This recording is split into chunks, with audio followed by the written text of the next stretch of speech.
Tito Densho Love Stories presents The Mafia's Forgotten Wife, written by Vanalicious. Follow my order. Malamig na sabi ni Anthony sa mga kasamahan niya. Wala kayong papatayin ng mga bata. Pero Boss Tony, nakita nila ang pagpatay natin sa mga taong yun. Walang emosyon na tiningnan ni Anthony ang kasamahan niyang ayaw siyang sundin. Baka gusto mong maunang mabaril ko. Kaya wala itong nagawa kundi ang sundin ang utos niya. Ay, wow. Nabalitaan ko ang pagkahiro mo. Napatigil si Anthony sa pagtrabaho nang pumasok ang kaibigan niyang si Kent sa opisina niya. Nabalitaan mo lang ang naganap na kidnapping ng mga bata. Niligtas mo kaagad sila? Dinahilan mo pa na kailangan yung mahuli at mapatay ang mga mastermind. Hanggang ngayon, malambot pa rin ang puso mo. Hindi na nagsalita pa si Anthony at bumalik na sa trabaho niya. Doc Anthony! Doc Anthony! Napatigil si Anthony dahil sa tarantang sigaw ng isang nurse. May maraming bata po ang sinugod ngayon dahil sa isang food poisoning. Agad tumayo si Anthony at lumabas bago pinuntahan ang mga batang tinutukoy ng nurse. Sila ang mga batang niligtas namin sa kidnapping. Bakit sila nagka-food poison? Kent, alamin mo lahat ng tungkol dito. Anong karapatan nilang tabay ng mga inosenteng bata sa kasamaan nila? Hindi mapigilan ni Anthony ang makaramdam ng galit habang nakatingin sa mga batang nahihirapan habang nagpupumilit sa sakit ng tiyan. Inalam ng kaibigan niya ang lahat na nangyari. Kaya kinabukasan, inasahan na niyang darating ang impormasyon na kailangan niya. Dahil hindi mo pinayagan ang mga tauhan mong patayin ang mga batang maraming nalaman sa ginawa niyong pagsugod nung gabing na yun. Ang ginawa nila, nilagyan nila ng laso ng mga pagkain at inumin ng mga bata. Kahit na mga wala namang alam ay nadamay. Isa pa sa dahilan, ang eleksyon. Nabali-balita ngayon na ang isang tumatakbong mayor ang nagpasimuno nun. Pero ang totoo, hindi. Naipit lang siya sa ginawa ng kalaban nito sa politika. Tumango si Anthony nang marinigan lahat ng sagot kay Kent. Ayusin mo ang schedule ko sa organisasyon. Pupuntahan ko mga iba pang bata sa paaralan. Samahan mo ko. As if I have a choice. Sagot na umupo si Kent sa sopa na katapat niya at may kinalikot sa paon nito na siguradong ginagawa na nito ang inutos niya. Ilang araw ang nakalipas bago naisipan ni Anthony na pumunta sa paaralan. Kapagod naman. Kulang ako sa tulog Di mo ba kaya na wala ako? Inaantok pa na reklamo ni Kent dahil hinila lang niya ang kaibigan na sumama sa kanya. Huwag ka na magreklamo. Inis na napapadyak si Ken pero wala na ring nagawa kundi ang sumunod sa kanya. Anong ginagawa mo dito? Akmang papasok si Anthony sa loob ng eskwelahan ay may isang buro ang humarang sa kanya. Bakit ka nandito? Ang kapal din ang mukha mo no. Saglit lang, miss I'm a doctor. At kailangan kong pumasok sa eskwelahan na to para sa importanteng gagawin ko. Kung ayaw mong maniwala na isa akong doktor, ito ang ID ko.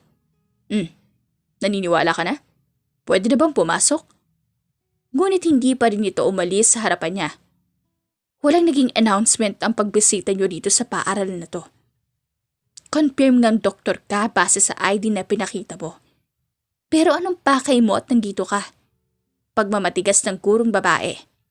Mag-iimbestiga ako tungkol sa nangyari sa mga bata noong nakaraan. Mag-iimbestiga? Trabaho na pala ng mga doktor ang makialam sa trabaho ng mga pulis at detective? Ganun ba, Dr. Anthony? Napatikim si Kent at tinapik ang balikat ni Anthony. Teka, saglit lang, miss . Bakit mo ba ako pinipigilan na mag-imbestiga tungkol sa nangyari sa mga bata? Saka bakit? Sa mga mata mo ang laki ng galit mo sa akin. Hindi mo ba talaga ako kilala? O nagpapanggap ka lang na walang maalala? I'm Mary May. Napakunot ang noo ni Anthony sa sinabi ni Mary May. Ni hindi nga niya kilala ang babaeng kaharap niya. I'm sorry, miss, pero hindi talaga kita kilala. So, pwede na bang pumasok? Natulala ang guro sa sinabi niya, kaya yun na ang sign na pumasok siya. Nagsimula na siyang mag-imbestiga tungkol sa nangyaring food poisoning ng mga bata. Katulong ang kaibigan niya. Talagang malalagot ang mga may gawa nito sa mga bata. Talagang malalagot sila sa iyo, Tony. Ewan ko ba kung bakit ang laki ng galit mo kahit hindi mo naman kaano-ano mga bata. Tsaka, change topic tayo. Naalala mo yung babaeng guro na humarang sa atin sa gate? Nagkasalubong ang kilay ni Anthony sa sinabi ni Kent. Ang ganda niya, di ba? Balita ko, kinder teacher siya rito. Ang ganda niya. Yun yung mga tipo ko sa babae. Tsaka, bakit ang sama mo makatingin sa akin? Anong nagawa akong mali sa'yo? Huwag mo sabihin sa akin na type mo rin ng teacher. Kinalma ni Anthony ang sarili at nag-iwas ng tingin sa kaibigan. Hindi ko siya type. Hindi? Parang type mo siya. Kasi sa tuwing binabanggit ko na may gusto akong babae, sa kanya ka lang nagre-react ng ganun. Alam mo ba ang tingin na pinukol mo sa akin kanina? Parang papatayin mo ko sa sobrang selos mo. Eto na nga. Titigil na. Sa mama ka tingin eh. Alam mo, Tony, kung nakakamatay lang ang tingin mo, matagal na akong wala sa mundong to. Nauna nang umalis si Anthony sa eskwelahan na yon at hindi pinansin ng kaibigan niyang nagdadadaldal. Ngunit napatigil siya na makita sa di kalayuan ng babae. Bakit parang pamilyar sa akin ang babaeng to? Parte ba siya ng nakaraan ko? Parang Tony, kung makatitig wagas ha. Patalon siyang inakbayan ni Kent nang mapansin nito ang titig niya kay Mary May. Nang sa wakas ay nakaalis na si Anthony at ang unggoy nitong kasama, ay napanatag na si Mary May. Hindi ko talaga aakalain na sa loob ng 3 taon, magpapakita sa akin ang gagong yun. Ikinuwento niya sa kaibigan niyang si Lyra ang nangyari kanina sa paaralan. Ang tagal na simula nung naghiwalay kayo. Hindi ka pa rin nakaka-move on? Pwede siyang tiningnan ni Lyra at pinagpatuloy ang pagkulay nito sa kuko.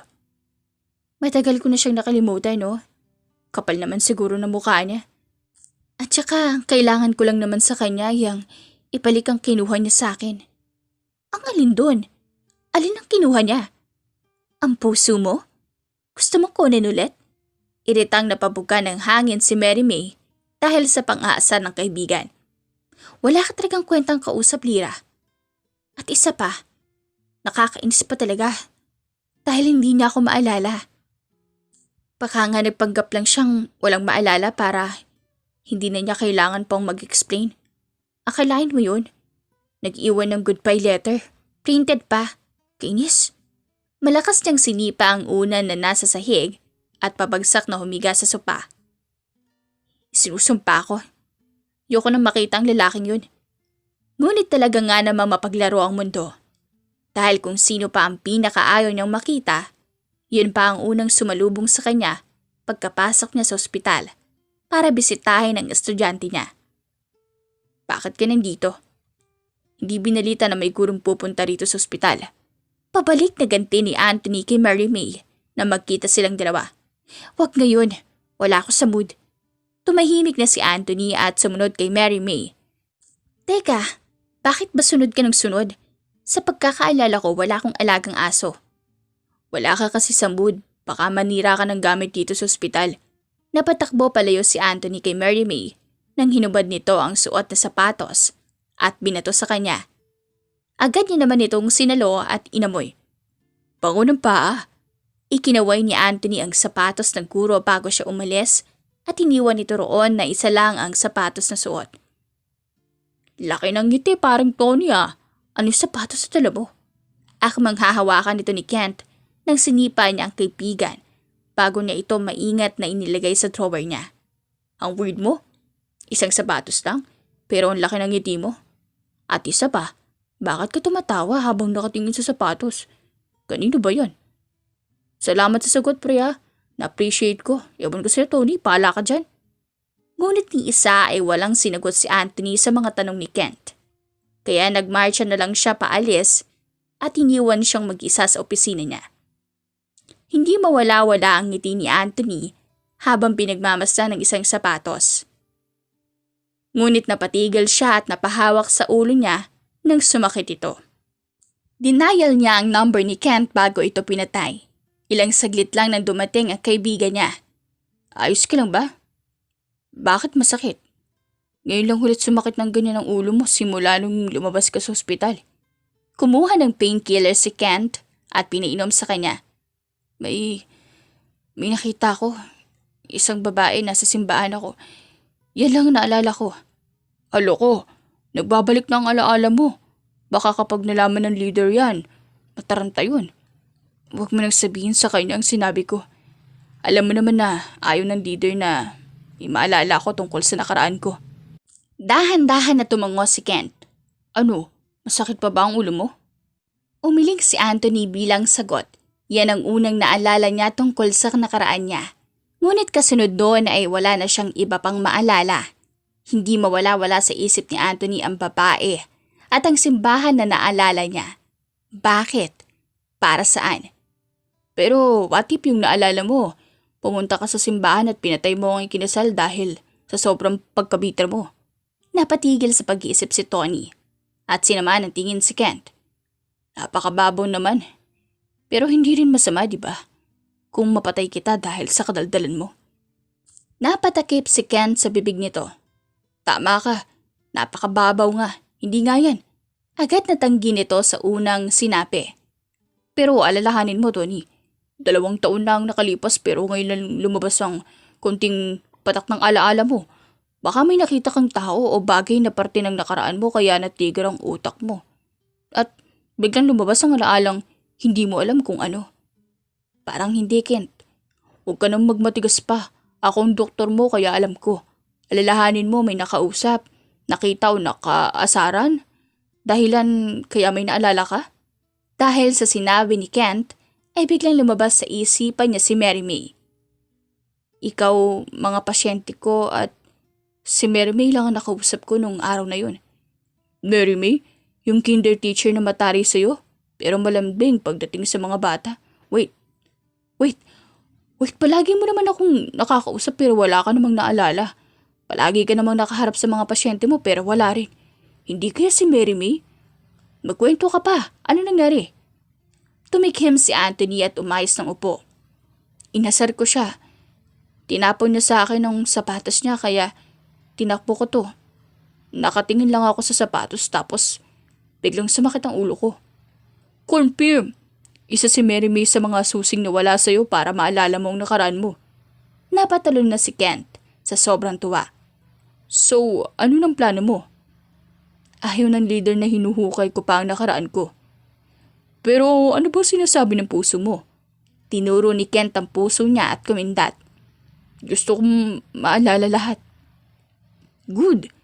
Umayos ng upo si Kent at maitim siyang tiningnan. Ang una mong gagawin ay makipag-close sa mataray na bata pa naman pero mukhang menopause na kinder teacher. Ngunit hindi naging madali ang lahat. Sobrang tigas ni Mary May, ni ayaw nga nitong makipag-usap sa kanya. Ikaw na naman? Alam mo bang nakakasawa na yung pangit mong pagmumuka? Halos araw-araw na kitang nakikita rito sa paaralan. Hindi na ako magugulat kung kinabukasan guro ka na rito. Pagtataray na naman sa kanya ni Mary May. Magang umaga, pagtaray mo kaagad na naging almusal ko. Salamat, nakakabusog naman. Saka ayaw mo nun, araw-araw mo ako nakikita. Araw-araw nakikita ang gwapo kong mukha. Alam mo, hindi na ako kailanman magpapaloko sa mga gwapo niyong itsura. Pero sobrang itim naman ng mga buti. Ikaw naman, Kent, kaibigan ng asong walang amo / Anthony. Pinopormahan mo ang kaibigan kong si Lyra. Kapag sa oras na malaman ko naglalaro ka lang, pagkakalaruan ko rin lahat ng laman ng loob mo. Kainis, nakakasira ng araw mga hinayupak na to. Nagmarcha na pahalas si Mary May. Natawa si Kent at tumakbay kay Anthony. Sobrang hirap naman ang misyon mo. Aray naman, Bakit ka naniniko? Sabihin mo lang kung gusto mo mapilang abs ko para naman ipahaplos ko sa'yo ng libre. Abs? Absolute mineral water? At saka Kent, tigilin mo ang kaibigan ni Mary May. Ako ang napagpupuntungan eh. Bakit ba kasi ayaw mong maniwalang na in love nga ako? Totoo na to, promise. At saka, ikaw lang naman ang dahilan kaya ako nadadamay sa galit ni Mary May sa'yo. Dinadamay pa ako. Umalis na rin si Kent na paniguradong hahanapin lang naman niya si Lyra sa paaralan at mangungulit. Dahil sa ginagawang pangungulit ni Kent kay Lyra, yun ang mas naging dahilan ni Anthony para mas magkalapit silang dalawa ni Mary May. May kanina pa naghihintay sa'yo sa labas. Napakunot ang noon ni Mary May at napatigil sa ginagawang pagluto dahil sa sinabi ni Lyra. Anong... Anthony? Anong ginagawa mo rito? Bigla na lang itong ngumiti at may itinaas sa pagkain. Kain tayo. Pasok ako ha. Nauna na itong pumasok sa loob at walang hiya na nagtungo sa kusina bago nilapag ang mga pagkain na dala nito. Hi Lyra, may dala akong pagkain. Good for 4 person. Tawagin mo si Kent. Excuse me? Bakit ko naman siya tatawagan? Napailing na lamang si Anthony sa pagtataray ni Lyra pero ilang saglit lamang ay dumating si Kent. Pakiipot talaga ang dalawang magkakaibigan na to. Siniko niya si Kent dahil sa sinabi nito. Baka palabasin sila kung sakaling marinig man. Sobrang gulo ng pagkain nilang apat. Si Kent at Lyra na nagbabangayan na hindi mahalata kung nagmamahalan ba o trip lang nila. Ang tahimik, Mary May Ang hinin, very demure. Tumigil ka nga dyan, Lyra. Kumakain tayo. Tama nga naman, Mary May. Pansin mo na ako. Kanina pa ako nagsalita ng salita pero wala pa rin akong nakukuhang sagot sa'yo. Bigla na lamang nagpabebe si Anthony kay Mary May, dahilan kaya malakas na natawa si Kent. Hindi pa rin tumitigil si Anthony para maging malapit kay Mary May kahit na lumalayo ang guro sa kanya. Kahit ilang araw na siyang nagmumukhang aso kakasunod dito. Ano bang ginagawa mo? Bakit mo ba ako sinusundan? Bakit mo ba ako ayaw lubayan? Plano mo na naman ba akong saktan? Umiling si Anthony bilang sagot. Wala akong maalala. Halatang natigilan si Mary May sa pag-amin niya. Ito lang ang kailangan na dapat gawin ni Anthony para hayaan na siya ni Mary May na lumapit. 1 taon akong comatose sa ospital. 2 taon na simula nung nagising ako pero wala pa rin akong maalala. Pero dahil sa'yo, kaya bumabalik ang mga alaala kong akala kong hindi na babalik. Hindi mawala sa isip ni Mary May ang nalaman ni hindi na nga niya ito kinausap pa dahil sa sobrang lito na ng isip at puso niya. Sabi mo nga wala siyang maalala. Anong gagawin mo ngayon? Hindi ko alam, Lyra. Kapag nagagalit ako sa kanya, nakokonsensya ako dahil wala naman pala siyang maalala. Pero wala ba akong karapatan na kumilos ng ganito? Sobrang nasaktan niya ako noon. Akala ko nga hindi na ako makakabangon pa pero bigla na lang siyang nagpakita ulit at kinulo na naman niya ang buhay ko. Lumapit sa kanya si Lyra at mahigpit siyang niyakap. Ano pa ba? Hindi pa ba sapat ang lahat ng sakit na pinaramdam niya sa akin? Kulang pa ba yun dahil buhay at humihinga pa ako? Nakalimot na ako eh. Ano pa bang dapat kong gawin para umalis na siya sa buhay ko? Napaiyak si Mary May sa bisig ng kaibigan niya. At doon, ibinuhos ang lahat ng sakit at litong naramdaman niya. May mga dahilan kaya nangyayari to. Bakit hindi mo siya tulungan na makaalala? Hindi ba naiwan ka na rin naman niya na puno ng katanungan? Kaya hanggang ngayon, hindi mo pa rin siya makalimutan. Tulungan mo siyang maalala ang lahat. Tapos alamin mo ang totoong dahilan kung bakit siya umalis na lang bigla at iniwan ka. Baka sakaling kapag nalaman mo na lahat, matanggap mo na at makalimutan siya. Napasinghot si Mary May at tumango bago lumayo sa kaibigan niya. Makakalimutan ko rin siya.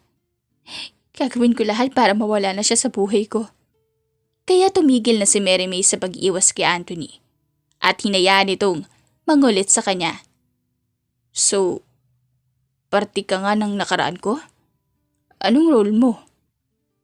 Rolling in the deep. Alam mo, Anthony, hindi ko sasagutin yan dahil baka sabihin mong pilingera ako.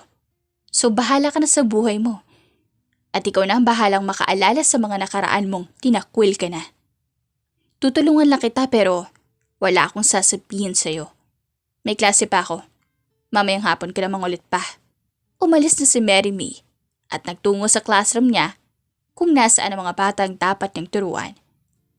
Nang matapos siya ay nakita niya kaagad si Anthony pagkalabas niya sa classroom. Dali-dali itong lumapit sa kanya at inagaw ang mga dala niyang gamit na hinayaan lang niya. Saan tayo unang magsisimula? Nag-drive na si Anthony paalis sa paaralan. Sa isang simbahan na sigurado kung yun ang tinutukoy mong naalala mo. Tinuro sa kanya ni Mary May ang daan patungong simbahan. Nang makarating sila ay pinanood ni Mary May ang reaksyon ni Anthony. Maayos pa naman ito pero bigla na lang itong napasigaw sa sakit. Inumin mo to. Painkiller to binigay sa akin to ni Ken. Baka sakali raw sumakit ang ulo mo.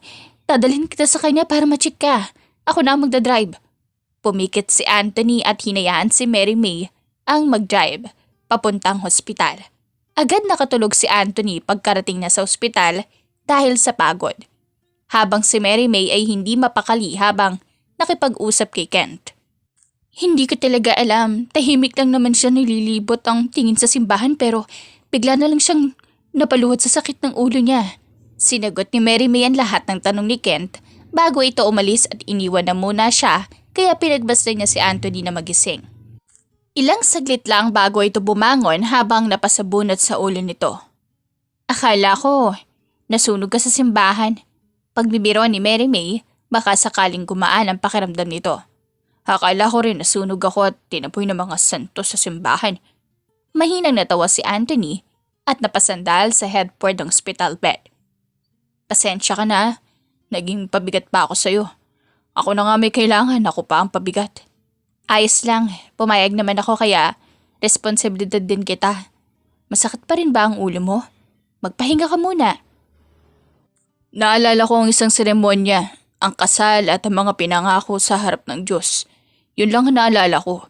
Di ko masyadong maaninag ang mukha ng babae. Pero sigurado akong ako ang groom at siya ang bride ko. Hindi ko alam, nalilito ako kung sakaling may asawa ako, ano nangyari at bakit wala siya sa tabi ko nung mga panahong natulog ako. Teka, bakit ang asawa mo pa ang sinisisi mo? Malay natin, di ba? Malay nating sinaktan mo siya at iniwan. Tapos ang kapal pa ng mukha mong sisihin siya? Tumayo si Mary May at dinuro si Anthony sa sobrang inis na nararamdaman. Teka, bakit parang galit ka? Wala. Napakurap si Anthony dahil sa malakas na sigaw ni Mary May. Tinulungan siya ni Mary May na maalala ang lahat. Hindi ito umalis sa tabi niya sa tuwing sumasakit ang ulo niya. Ano na namang naalala mo? Libre mo to ha? Sarap nitong ice cream. Oo, libre ko ngayon. Yung naalala ko yung pakiramdam na mahawakan at mayakap ang isang sanggol na sa bisig ko. Hindi mawala ang ngiti sa labi ni Anthony habang inaalala ang mga naalala niya. Ngunit ang masasayang araw ni Anthony, habang sinubukan na alalahanin ang mga nakaraan niya, ay bigla na lamang naglaho. Anak ng pating Anthony, nalaman ni leader ang pinaggagawa mo. Ang paglamot mo kay Mary May, para maalala ang nakaraan mo. Alam niya lahat. Sumugod ka agad sa kanya si Kent para sabihin ang mga nalaman nito. Alam ko, Kent. Kinausap niya ako at inutusan na laluyan na si Mary May. Tumigil na ako sa kabihimpangan ko. Kapag hindi ako tumigil, baka madamay pa si Mary May sa mga gulo ko sa buhay. Teko, kaya mo naman siyang protektahan ah. Ngayon ka pa ba titigil? Malapit na oh. Kaya ko siyang protektahan, Kent. Pero hindi ko kayang saksakin patalikod ang taong tumulong sa akin nung nasa ospital pa lang ako at walang-wala. Napabugahan ng hangin si Kent at napaupo dahil sa panghihina. Ikaw bahala. Kung anong gagawin mo? Tumango si Anthony sa sinabi ni Kent. Umiiwas siya kay Mary May at hindi niya hinahayaan na mag-cross ang landas nilang dalawa. Iniiwasan mo ba ako? Napatalon si Anthony sa gulat nang bigla na lang nasa harapan niya nakatayo si Mary May. Tama nga, iniiwasan mo ko? Bakit? May nagawa ka bang kasalanan? Naalala mo ba lahat kaya ka nagkakaganyan? Nakokonsensya ka ba dahil sa akin? Dahil sa akin ka humihingi ng tulong? Ano bang pinagsasabi mo? Total nandito ka rin naman, sasabihin ko na. Itigil na natin ang ginagawa nating pagpapaalala sa akin. Wala rin namang kwenta kahit na maalala ko pa. Ano? Teka, ano bang nangyayari? Noon naman, ikaw pa naghahabol at nagmamakaawang tulungan kita. Tapos ngayon kinakancel mo na lahat? Ayaw mo na? Sumusuko ka nang maalala ang mga yon? Wala rin namang kwenta kahit maalala ko. Gaano ba ka-importante na maalala ko ang nakaraan ko? Sobra. Sobrang importante. May mga taong malilinawan at saka para mabuo ka na rin. Buo ako. Kahit wala yung mga alaala ko, kailangan ko nang umalis. Hindi makapaniwalang napapuga ng hangin si Mary May nang mawala na sa harapan niya si Anthony. Nalaman ko ang nangyari tungkol kay Anthony. Bakit? Bakit siya bigla na lang umatras na maalala ang mga alaala niya? May nangyari kaya? May nagbabanta ba sa buhay niya? Kumpronta sa kanya ni Lyra nang makauwi sila. Wala akong pakialam kung sino nagbabanta sa kanya. Ang kapal nga ng mukha eh. Kung tutuusin, siya ang may kailangan sa akin, hindi ako. Tapos siya pa ang magtataboy? Ang kapal din. Hindi mapigilan ni Mary May ang inis nang maalala ang ginawa ni Anthony. Mabuti nga tumigil na rin siya para wala na akong poproblemahin pa. Teka, bakit parang galit ka sa sinabi niya? Hindi ako galit. Masaya ako. Sa sobrang saya ko, gusto ko siyang yakapin sa liig. Nagmarcha na si Mary May papunta sa kwarto niya at doon na nagkulong. Bumalik na si Anthony sa dati niyang trabaho at doon nag-focus. Doktor sa umaga, mapya sa gabi. Yan ang ginagawa niya araw-araw. Alam kong may dahilan kung bakit mo tinabay si Mary May. Ako ang doktor mo, Anthony. Dapat alam ko lahat ng nangyayari sa pasyente ko para alam ko kung anong gagawin ko sa susunod. Bigla na lang sumugod sa kanya si Kent sa ilang araw na hindi ito nagpakita. Hindi mo lang ako doktor, kaibigan mo rin ako. Kaya dapat, alam ko, dapat sabihin mo sa akin. Napabuntong hininga si Anthony sa kakulitan nito bago niya ito hinarap. Oo, may nangyari nga. Ano? Mas lumapit pa sa kanya si Kent para malaman ang sasabihin niya. May bata. Batang lalaki sa panaginip ko. At isang babae na kayakap ko. May singsing sa kamay niya at kamay ko. Sa pagkaintindi ko, asawa ko siya at mukhang anak namin ng batang lalaki. Sigurado ako, may pamilya ako, Kent. Masaya ako sa nakaraan ko pero nakakapagtaka. Bakit hindi man lang nila ako hinanap? Bakit wala ang asawa ko sa tabi ko nung araw na nasa ospital ako? Yun din ang hindi ko alam. Inasign lang naman ako noon na bantayan at alagaan ka habang tulog. Napaka-importante mong tao. Yan ang laging sinasabi ni leader sa akin. Pero wala siyang binanggit na may pamilya ka. Sigurado akong may tinatago sila. Kahit gaano pa kasakit na nangyari sa'yo between sa family mo, deserve mo pa rin na malaman ng lahat. Deserve mo pa rin maalala mga yun. Kung tama nga ang sinasabi ko, kung tama nga may tinatago sila sa akin, kailangan kong alamin lahat ng yun. Gusto kong makilala ang pamilya ko. Gusto kong maalala ang nangyari. Tumango si Kent at tinapik ang balikat niya. Tutulungan kitang maalala mga yun kapag may mga gusto kang ipahanap. Sabihin mo lang sa akin. Tumango si Anthony dito. Hindi tumigil si Anthony sa paghahanap ng pamilya niya. Hindi tumigil si Anthony na maalala ang mga nangyari sa kanya noon. Mas mapadali pa siguro kung kasama niya si Mary May. Pero ayaw niyang madamay ang dalaga sa kanya. Ayaw niyang mapahamak pa ito ng dahil sa kanya. Kumusta ka na, Tony? Napatayo si Anthony sa gulat dahil sa biglang bumisita sa kanya. Leader, sa labas lang ako, Tony. Mabilis na lumabas si Kent sa opisina niya. Nilinis ni Anthony ang mga papel na naglalaman ng impormasyon at itinago sa drawer. Napadaan ka, Dante. Namiss lang kita. Hindi ka ba pwedeng dalawin dito? Umupo si Dante sa upuan na nasa harapan niya. Pwede naman pero parang hindi mo naman ako namiss. Parang gusto mo lang silipin kung ano ginagawa ko. Huwag ka na mag-alala.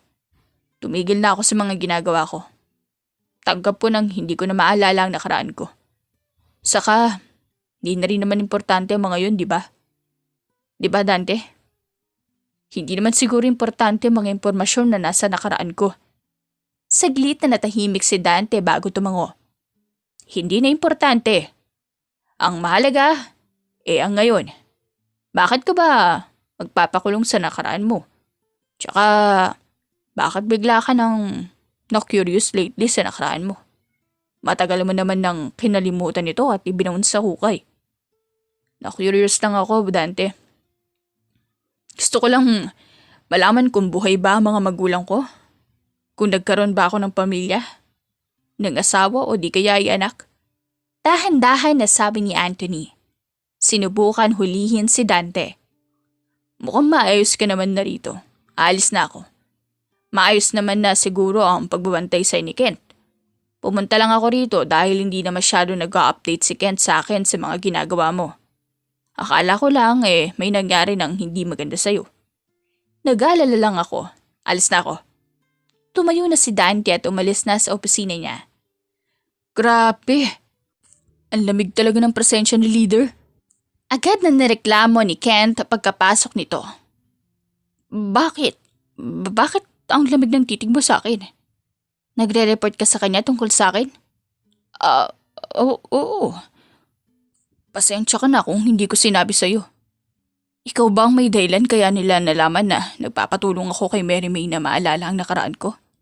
Nanlaki ang mata ni Kent at agad na umiling. Hindi, pangako.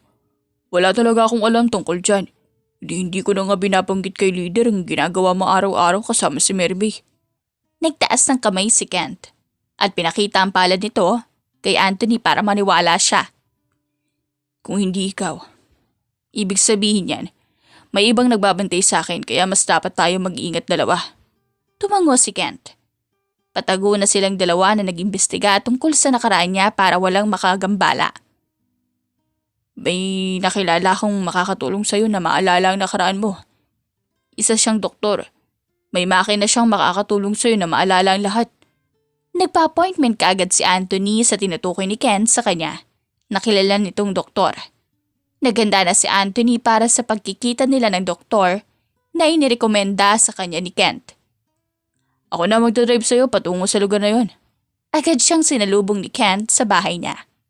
Wala na rin siyang choice kundi ang sumakay sa sasakyan nito. Tahimik lang naman ang biyahe nila nung una. Pero unti-unting nakaramdam ng kakaiba si Anthony. Kanina pa nakasunod sa atin ang sasakyan na yan. Napatingin si Ken sa salamin dahil sa sinabi niya. Shit!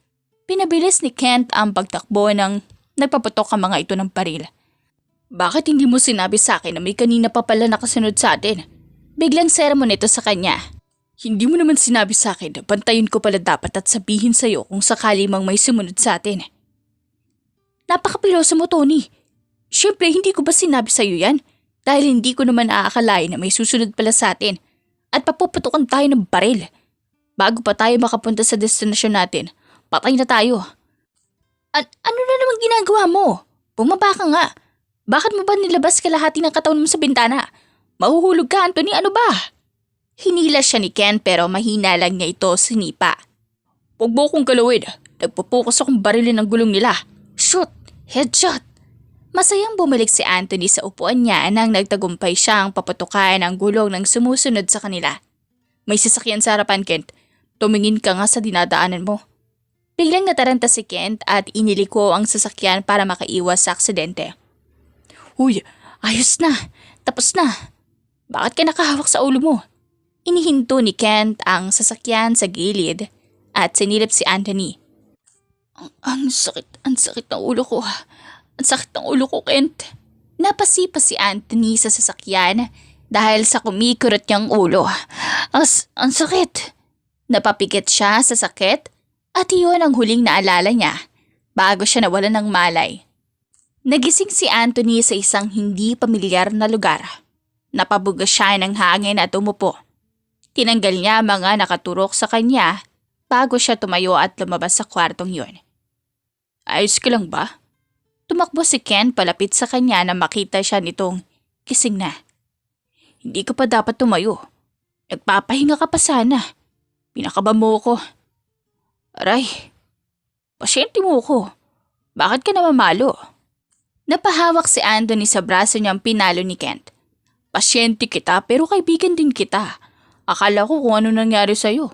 Hindi naman tayo nabangga pero bigla ka na himatay. Naalala ko na lahat. Napatigil si Kent sa pagdada dahil sa pag-amin ni Anthony. Dahil sa nangyari sa pagbaril sa sasakyan natin. Sa pagsunod at sa muntik na tayong masagasaan. Nangyari sa akin yan noon. May humahabol sa akin habang kasama ko ang anak ko sa sasakyan. Ang iniisip ko lang noong araw na yun ay makaalis. Makaalis kami roon ng ligtas. Kung ako lang mag-isa, kaya ko naman makipagsabayan pero kasama ko ang anak ko noong araw na yun. Nakatakas kami sa humahabol sa amin pero nabangga kami sa sumalubong na sasakyan. Hindi ko alam kung ano nangyari sa anak ko. Ken, tulungan mo ko. Alamin natin ang nangyari sa anak ko. Alamin natin kung nasan siya. Sige na, nakikiusap ako sa'yo. Nanlaki ang mata ni Kent dahil sa pagluhod ni Anthony. Ano ka ba? Di naman kailangan na lumuhod ka. Tutulungan naman kita. Hinila ni Kent si Anthony patayo. Napaupo si Anthony sa malapit na sopa at napahiga dahil sa panghihina. May anak ako. Hindi ko alam kung nasan siya, kung buhay pa ba siya o kung patay na. Haalamin natin na nangyari sa anak mo. May asawa ko. Asawa ko si Mary May. Napaubo si Kent dahil sa gulat. Kaya pala sobrang laki ng galit niya sa akin dahil akala niya iniwan ko siya at itinakas ko sa kanyang anak namin. Kaya pala? Ngayon ay may kahulugan na kung bakit ganun na lang ang pagtataray niya sa'yo. Kung bakit ganun na lang ang pagpipigil niya sa'yo na pumasok sa paaralan dahil natatakot siyang hindi lang ang paaralan ang mapahamak at mapasok mo kundi ang puso niya rin. Kinuha ni Anthony ang unan at itinapon kay Kent na natawa lang sa ginawa niya. So ngayong alam mo na lahat, anong gagawin mo? Alamin muna natin ang nangyari sa anak ko bago tayo lumapit kay Mary May para alamin na nangyari kung bakit bigla na lang siyang nagalit dahil sa pagkaalala ko. Di kami nag-away nung araw na naaksidente kami ng anak ko. May dahilan ang lahat na to. At naniniwala akong may mastermind sa lahat na nangyari sa amin. Kailangan kong mahanap ang anak namin para may masagot ako sa kanya.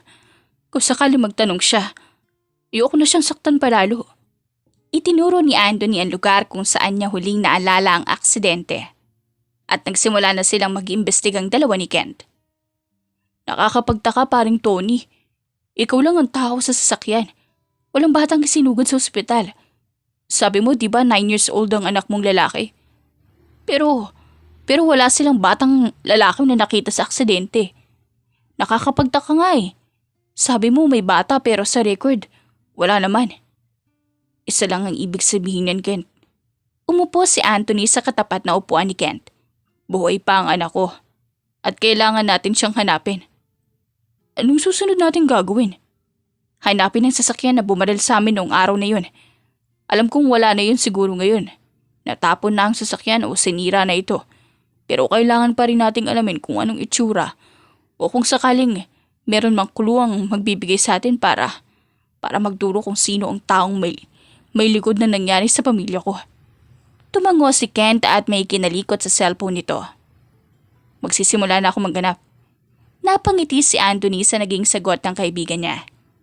Tama nga naging kutob ni Anthony. Dahil ng oras na nahanap ni Kent ang sasakyan, ay bigla siyang nagkaroon ng kutob kung sino ang may kagagawan na nangyari sa buhay niya. Binigyan ka rin ba ng red card? Saktong pagkabukas niya ng card ay pumasok si Kent. May importanteng operasyon na pina-assign si leader sa atin. Tumango si Anthony habang binabasa ang laman ng sulat. Pinaldalhan nga ako.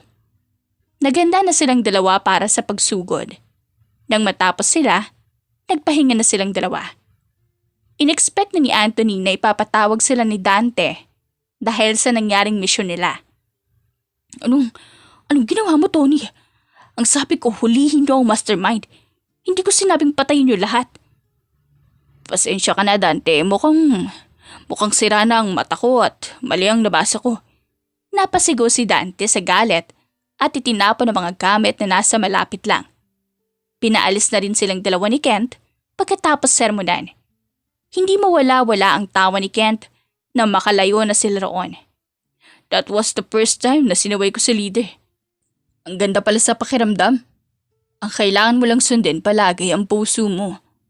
Hanggat hindi ka pa sigurado na mapagkakatiwalaan ng tao. Shit! Daan-daan naman sa pagmaneho, Kent. Mukhang may nabangga tayo. Dahil sa sinabi nito ay mabilis silang lumabas sa sasakyan. Mama! Papa! Napatigil si Anthony na akmang lalapit siya sa bata nang biglang sumakit ang puso niya. Napahawak siya rito nang sumikip ito. Anthony! Ayos ka lang ba? Huminga ka! Inhale! Exhale! Umayos ka! Ano na nangyayari sa'yo? Doktor! Doktor! Tumawag kayo ng ambulansya! Kahit na naninikip ang dibdib ni Anthony, ay nagawa niya pa ring batukan ng kaibigan. Ikaw ang doktor, gago. Ay, oo nga pala. Pasok sa loob. Ayos ng bata. Hindi siya nasagasaan. Nadapa lang siya. Napasandal si Anthony sa upuan at kinalma ang sarili niya. Naging tambayan mo na yata ang ospital. Napaupo si Anthony sa gulat ng pagkagising niya ay nakita niya sa harapan si Mary May. Nananaginip ba ako? Malakas na sinampal ni Anthony ang sarili. Ray! Shit! Hindi to panaginip. Hindi ako panaginip. Totoong nandito ako sa harapan mo. May dinalaw lang ako tapos nakita ko si Kent. Siyempre, tambay siya sa ospital dahil doktor siya. Pero nakita ko ang pangalan mo sa patients list. Ano nangyari? Naalala mo na lahat? Napalunok si Anthony at napaiwas ng tingin kay Mary May. Lately, hindi ko alam kung bakit palagi kitang iniisip. Kung bakit palagi kong hinahanap ang presensya mo. Matagal ka nang umalis. Matagal mo na akong iniwan. Dapat matagal na rin kitang kinalimutan. Pero hindi eh. Tanga pa rin talaga ako. Dahil kahit anong gising ko sa sarili ko, wala. Ikaw pa rin yung gusto ko. Pero huwag kang mag-alala. Magpatuloy ka lang sa buhay mo. Makakalimutan din kita. Pilit nang ngumiti si Mary May at kinumbiyansi ang sarili nitong magiging maayos lang ang lahat. Kasal pa rin tayo. Hindi tayo nag-divorce. Napatigil si Mary May sa narinig. So nakakaalala ka na nga? Dahan-dahan na tumango si Anthony bilang sagot. Hindi kita iniwan. Babalik naman ako kasama ang anak natin. Nataranta si Anthony at agad lumapit kay Mary May nang bigla na lang itong umiyak nang mabanggit niya ang tungkol sa anak nila. Dahil sa'yo kaya nawala sa atin ang anak natin. Dahil sa'yo kaya namatay si Anton. Pinagsusuntok siya nito habang yakap niya ang asawa. Patay? Patay na siya? Napalayo si Anthony kay Mary May. Akala ko ba naalala mo na lahat? Sirang-sira ang damit ni Anton nang inuwi sa akin. May sulat pa roon na sinabi mong wala na siya at iiwan mo na ako. Aalis ka na. Hindi mo na ako mahal. Hindi mo naman talaga ako minahal. Sana, hinayaan mo na lang si Anton sa akin. Kahit umalis ka pa. Kahit iwan mo pa ako. Iniwan mo na lang sana ang anak natin sa akin. Kahit siya na lang ang sa akin, kahit hindi na ikaw. Hindi pa rin tumitigil sa pag-iyak si Mary May. Napaupo pa ito dahil sa panghihina habang hawak ang tip-tip. Dahil sa paninikip. Hindi kita iiwan. Sinungaling. Hindi yan totoo. Galit na napaangat ng tingin si Mary May at malakas siyang tinulak. So nagsisinungaling ako? Ganun pa? Mahal kita. Kahit kailan hindi nawala ang pagmamahal ko sa'yo hanggang ngayon. Paano iiwan kita dahil hindi na kita mahal?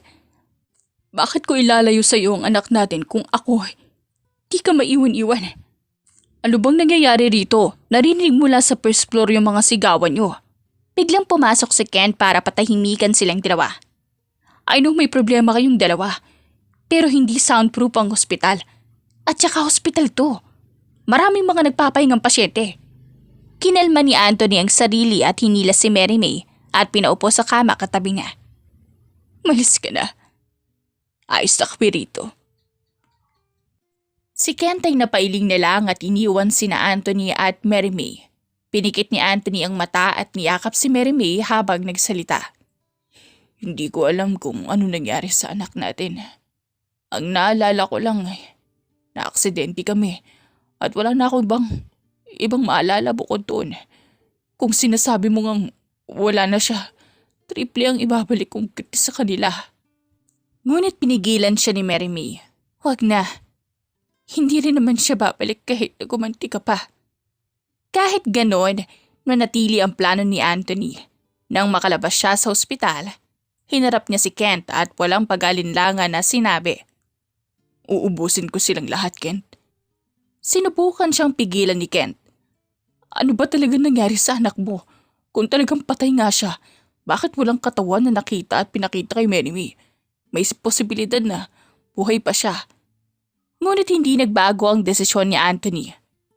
Uubusin natin lahat ng tao sa organisasyon na kinabibilangan natin. Sinimulan nila ang kanilang paghihigante mula sa mababang ranggo hanggang sa pinakamataas. Sa kabila ng madilim na mundo ng mafia, may mga taong nais nilang iligtas. Ang mga kailangan iligtas ay ililigtas. Ani Anthony. Ngunit hindi kumbinsido si Kent. Baka nakalimutan mong nasa madilim na mundo ka. Ngunit matigas si Anthony. Ako ang leader ng mundo natin. Ako ang hari, Kent. Hindi matigas ang puso ko. Sa kabila ng madugong plano ni Anthony, hindi niya nakalimutan bumawi kay Mary May. Pinilit niya itong lumabas sa isang date gamit ang kaibigan nitong si Lyra bilang kasabwat. Sa kanilang pag-uusap, nagbalik tanaw si Mary May sa kanilang nakaraan. Naalala mo, nakilala tayo noon dahil sa isang bomb threat sa school. Simula noon parang ayaw mo na akong lubayan. Napangiti si Anthony. Hindi pa ako makapaniwala noon na sinagot mo na ako. Ngunit biglang naging seryoso ang usapan. Nabalitaan ko ang ginawa mo. Inuubos mo silang lahat. Sa kabila ng lahat, tinanggap niya si Anthony at nagpilin. Mangako ka, Anthony. Mangako ka sa akin na titigil ka na. At sa unang pagkakataon, tila nagalinlangan si Anthony. Pangako. Sagot niya, kahit hindi niya alam kung kaya niyang tuparin ito. Ngunit hindi pa tapos ang lahat. Sa isang tagpuan, hinarap ni Anthony ang lalaking sa tingin niya'y responsable sa pagkawala ng anak nila, si Dante. Matagal ko nang nilisan ng mundong to simula nung nagkaroon ako ng sariling mundo sa pamilya ko. Pero sinira niyo ang mundong binuo namin ng asawa ko. Galit na galit siyang sumigaw. Pilit na itinatanggi ni Dante ang akusasyon. Ngunit hindi nagpatinag si Anthony. Kinuha niya ang kanyang dagger at walang pag-alinlangang sinimulan ang pagpapahirap kay Dante. Saan ako magsisimula? Sa paa? O sa kamay? Sige, sa daliri muna.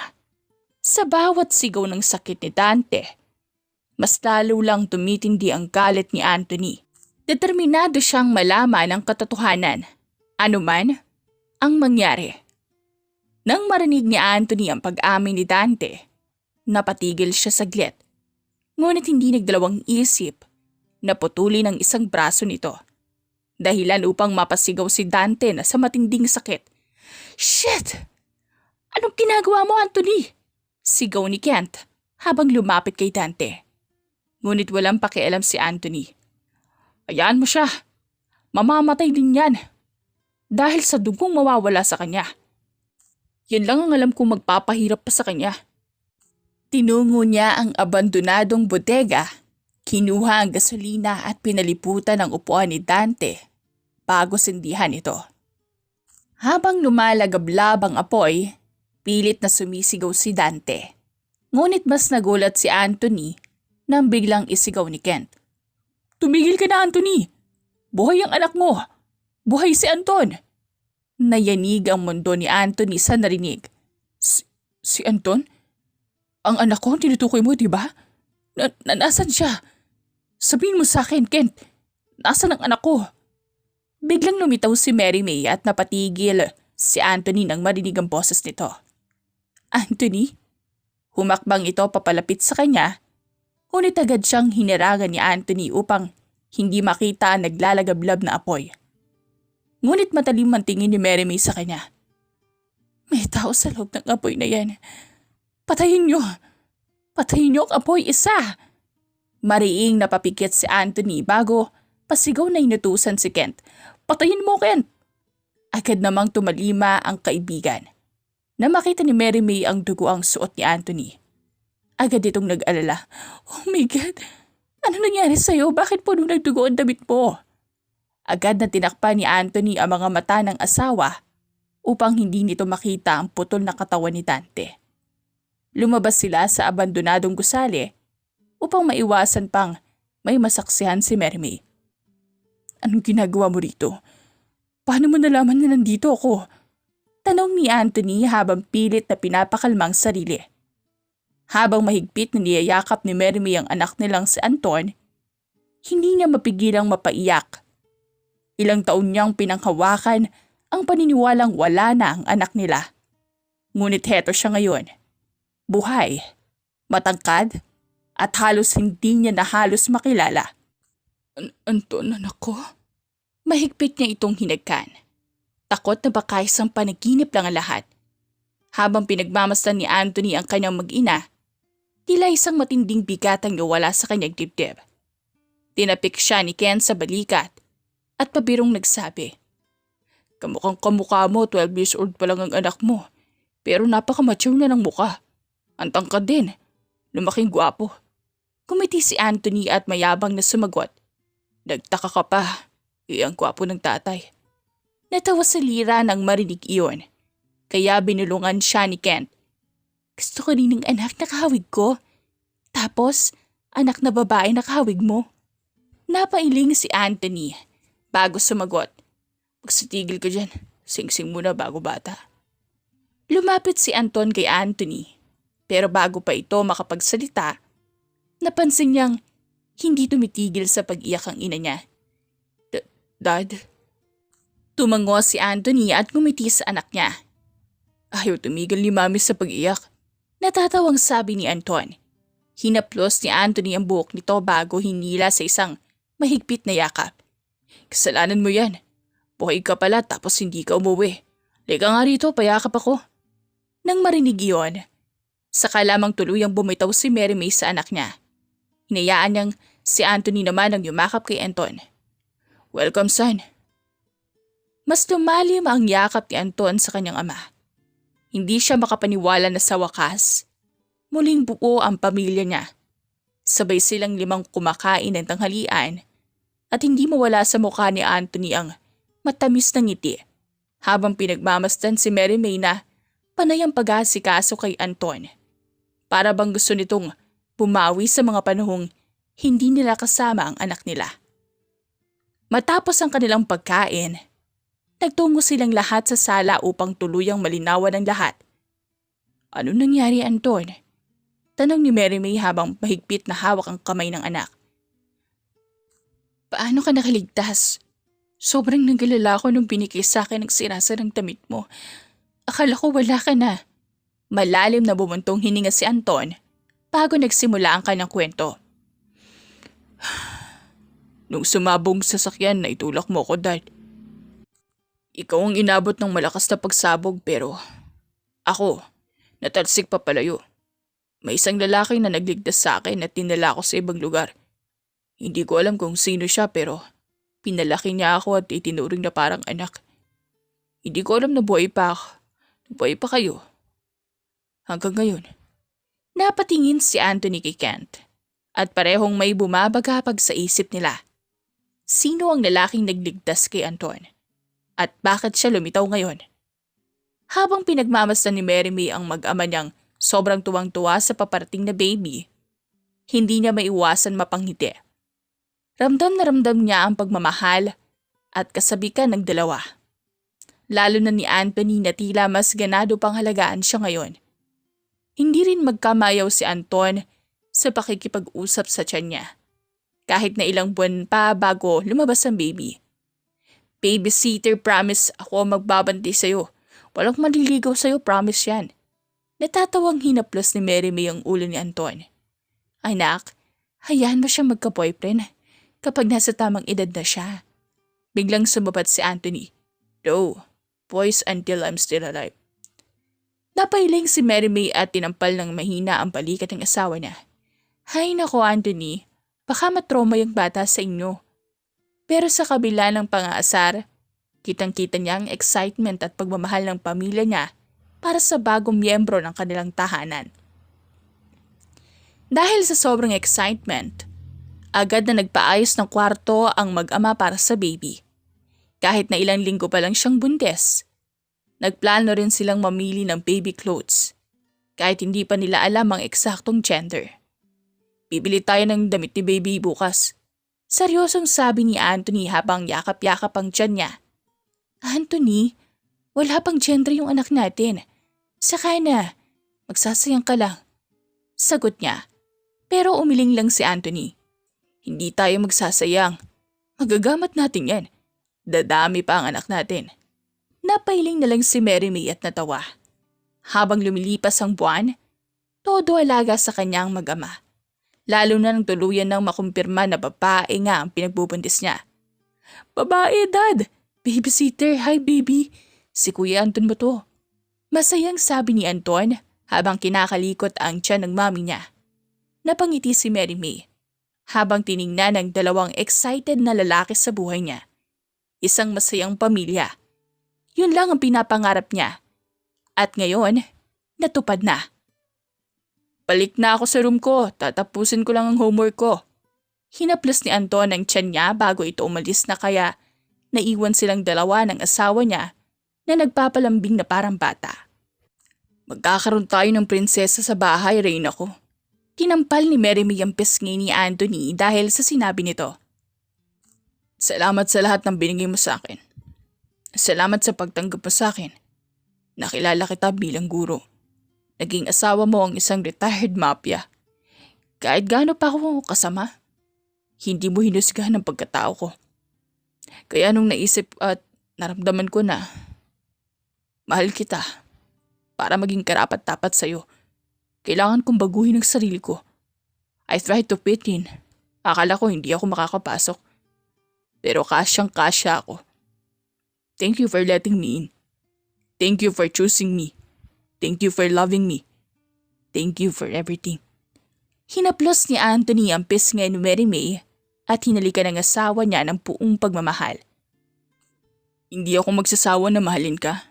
Salamat sa pagtanggap mo ulit sa akin. Hindi ko nasasayangin pa ang pagkakataon na to. Lalo na ngayong magdadagdagan na tayo. Mahal na mahal kita, asawa ko. Wakas! If you like the story, please like and subscribe for more wonderful stories. Paalam!